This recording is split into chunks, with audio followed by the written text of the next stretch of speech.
In Disney's Moana, we see former wrestler Dwayne "The Rock" Johnson play Maui, a powerful Polynesian demigod. That makes sense. But who knew he could sing? Well, old school wrestling fans, that's who. Bright light city, gonna set my soul on fire. So viva Rock Vegas! Viva Rock Vegas indeed. From that to highest earning actor in the world? Oh man, you have come a long way, Dwayne.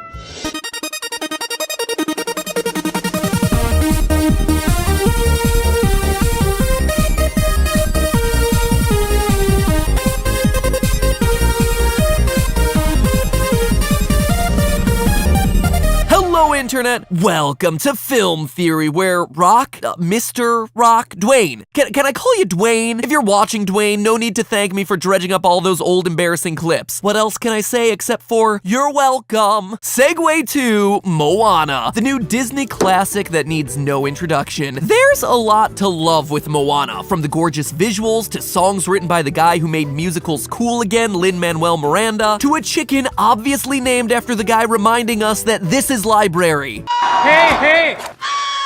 This is library. Or just me impersonating a valley girl. Hey! While Lilo and Stitch give us a small glimpse of Hawaiian culture, Moana really feels like it's celebrating the legends and traditions of all of Polynesia, stories that have been almost completely absent in pop culture history. Now, if you're a regular watcher of this series, you might be thinking to yourself, yeah, Matt Pat, talk all you want about how nice this movie is. I just know that you're gonna tell me that Moana is the devil, or that Maui is a serial killer, or that the pig is actually Moana's brother. And you know what? I can't blame you for that, dear theorist. In the recent past, my theories on lighthearted animated movies have tended to stray a bit to the dark side. But you've judged me too quickly because for today's Moana theory, I turned over a new leaf. I tried something different and I focused on something positive. And after looking at all the fantastical elements of Moana as well as some Polynesian mythology, my theory ended up being Moana is dead. Oh, I'm like the living embodiment of Dark Kermit. But seriously, there are some weird happenings going on in Moana's little boating adventure that need an explanation. The first and biggest red flag that set off my theorist sense was that she's able to follow Maui into Lalotai, the realm of monsters. I mean, at the very least, this extended fall into the water should kill her. The surface tension of water makes landing on it from a very high place like landing on concrete. And the movie even makes multiple jokes about how long the fall is and the fact that she should be dead after it. Well, she's dead. Sure, all this is fine for Maui because he's a demigod, but it just seemed like something that a human shouldn't be able to do. So I looked it up and learned that in early drafts of the movie, Lalotai was described as a place for ancestral spirits, i.e. the dead. And that the directors of the movie, John Musker and Ron Clements, still refer to it as the underworld in the special features of the film. First entered the underworld. So my fears about the scene weren't getting any better, but I swear to you, Internet, I was determined to stay positive. Maybe in Polynesian myth, humans can go to the underworld. So I dug even deeper and learned that the Polynesian underworld is usually called Pelotu rather than Lalotai. And according to William Mariner, an English writer who lived in Tonga in the early 19th century, Pelotu was said to be both invisible and inaccessible to mortals. We even get a hint of that in the movie when Tamatoa, the giant coconut crab, expresses confusion about Moana's presence in Lalotai, asking her, "What are you doing down here in the realm of the month?" Just pick an eye, babe. So that was red flag number one. Add to it the fact that Moana frequently sees the spirit of her dead grandmother Tala, and you've got yourself no ordinary day for a mere mortal. There's even a scene in the movie that could definitely have killed her. The first time Moana tries to sail beyond the reef, her boat gets overturned by a large wave. She's then tossed into the water, the canoe bonks her on the head, and her foot gets stuck under a piece of coral. I mean, I'm no doctor, but getting smacked in the head by a large piece of wood, then getting trapped underwater for an extended period of time seems pretty bad for your health. And from that point forward, Moana seems like she's impervious to harm. Look, I'm not even having to dig into genetics or weird scientific connections. This one is outright handed to me. Kind of. You see, on the surface, the idea of Moana being dead is interesting and would make for a great clickbait thumbnail. But if we look again, the evidence doesn't hold up. For instance, if that reef crash is indeed the moment where she passes on, then the people in her village are interacting with a ghost for an awfully long amount of time like it's no big deal. And interacting is one thing, but making a teenage ghost girl your next chief, that is where I draw the line. Also, it's worth noting that the whole thing about her talking to her grandmother's spirit is rooted in Polynesian legend. According to anthropologist Zachary Graves, in traditional Polynesian culture, ghosts are often thought to interact with the living, whether for good or for evil. And if they're both dead, why is Grandma a glowing white spirit thingy and Moana is just Moana? The theory just falls apart. And yet, there's something fishy still going on because, let's face it, none of this explains my initial concern. Why Moana can go to Lalotai, survive that fall into the underworld, land of ancestors, realm of monsters. Moana may not be dead, but she is something. So I kept digging, determined to figure out what exactly was going on, and I found out that my original theory of her being dead couldn't have been more wrong. In fact, when I stepped back to look at all the evidence, she's the exact opposite of being dead. Moana is a god. Well, demigod, actually. She's just like Maui.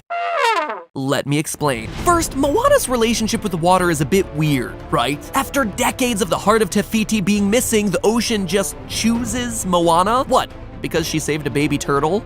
I don't think so. Who wouldn't save a cute baby sea turtle? It just seems weird. Why her and why now? What makes Moana so special? More on that in a minute. Also, the ocean's treatment of her is pretty inconsistent. She almost drowns in her first boating adventure, but after that moment, she's virtually invulnerable to the sea. Every time Maui throws her off the boat, she gets thrown right back on. When she asks the sea to help her find Maui, yes, she gets caught in a storm, but it's a storm that washes her up on the shore of Maui's island. And every time the heart of Te Fiti goes into the drink, the ocean spits it right back at her like a big petrified loogie. Yeah, we're making phlegm jokes. When I wrote it, I thought it was funny, but now looking back, it's not. It's not at all. Anyhow, all of these demonstrate how Moana and the sea are BFFs, but the one moment that's really striking is at the very end of the movie when, spoiler alert, Moana orders the ocean to move, fish, get out the way, so that she can confront Te Kā and the water parts right in front of her to clear a path on the ocean floor. Now, obviously, this is very reminiscent of the iconic scene in the Bible where Moses parts the Red Sea with the divine power of God on his side. And if this was what the movie was referencing, it would hurt my case for Moana being a demigod since Moses is a mortal. But remember, we're talking about Polynesian beliefs. Drawing a parallel to a Bible verse here doesn't make a whole lot of sense. What would really help me out, though, is if there were some sort of similar story from Polynesian mythology. And wouldn't you know it, I've got one. One Hawaiian legend tells of Kane Apua, who's described as a god with a human form, who was able to cause water to flow from rocks and make a safe passage across the sea. Now, Maui certainly doesn't have that kind of power. If he did, he could have escaped from his island long before his 1,000-year exile was up. So it seems likely that the one calling the shots here is Moana herself. The second thing that points to Moana being more than human is simply her name. The name Moana means ocean or deep sea in a few of the Pacific languages, from Maori to Hawaiian. And while the sea could have chosen Moana because it's like, hey girl, we got the same name, so I'm gonna send you on a quest, it's much more likely that Disney's continuing the Polynesian pattern of having deities whose names are the things that they're gods of. For example, Te Fiti is the Maori god of wind and storms. Translated, the name Tafiri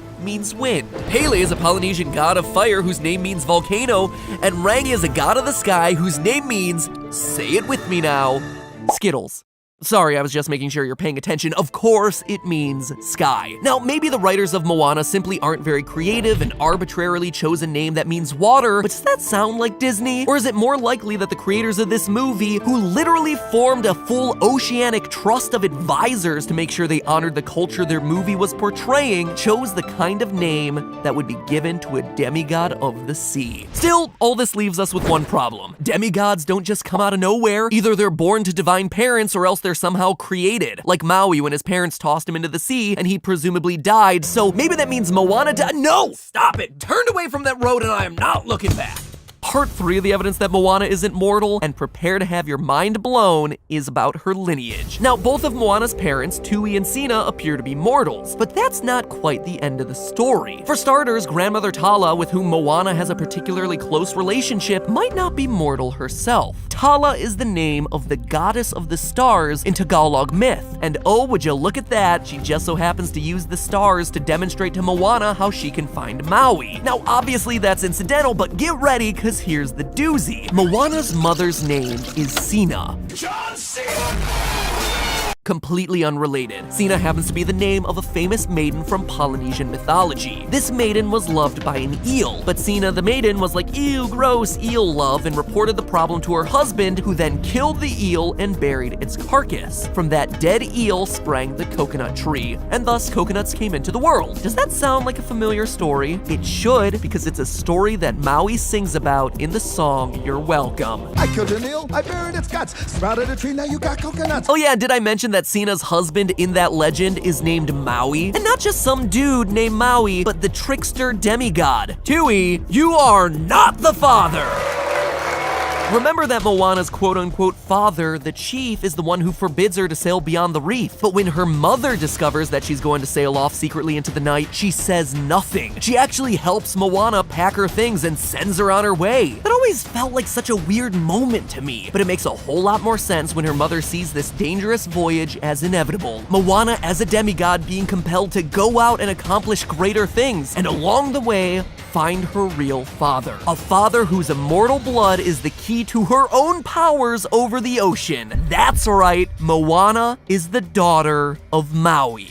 Now, I admit nowhere was I able to find that Moana is the name of the child of Maui and Sina, so getting 100% confirmed status on this is impossible unless one of the creators of the movie steps forward and says yay. But I was able to find one last mind blow for you that rockets this thing into the stratosphere. One of the children Sina and Maui did have was named Kamapua'a, and this wasn't just any ordinary kid. According to the lore, it actually looked like a pig. Huh. Ever wonder why the people of Montanui didn't eat Moana's pet pig if they had no fish and failing crops? Well, that pig's name is Pua, which sounds an awful lot like it's short for Kamapua'a. That's right, the pig in Moana is indeed Moana's brother. Talk about your weird family tree. So there you have it, no serial killers, no devils, but a pig that's related to our latest Disney princess and a hidden godlike lineage that Moana will never know about. But hey, that's just a theory. A film theory. And cut. Ring the subscription bell, my friends. Not only do I cover Disney theories like literally all the time, but also I think I deserve it after this one. Polynesian mythology isn't the easiest thing to research, but we managed to do it and come up with a really cool theory that honestly I think is 100% true. So ring that bell. And hey, if you're in the mood for another Disney theory, click right here. And last but not least, that box on the right side of the screen is supposed to be best for your viewing experience. Let me know what shows up there. I'm trying to figure out what YouTube is actually serving up to you guys. Trying to figure out what these weird mechanisms that YouTube is rolling out, what they do and how they work. So tell me what's in that box, and hey, if you like it, click on it. Go watch that episode. I hope it's a good one.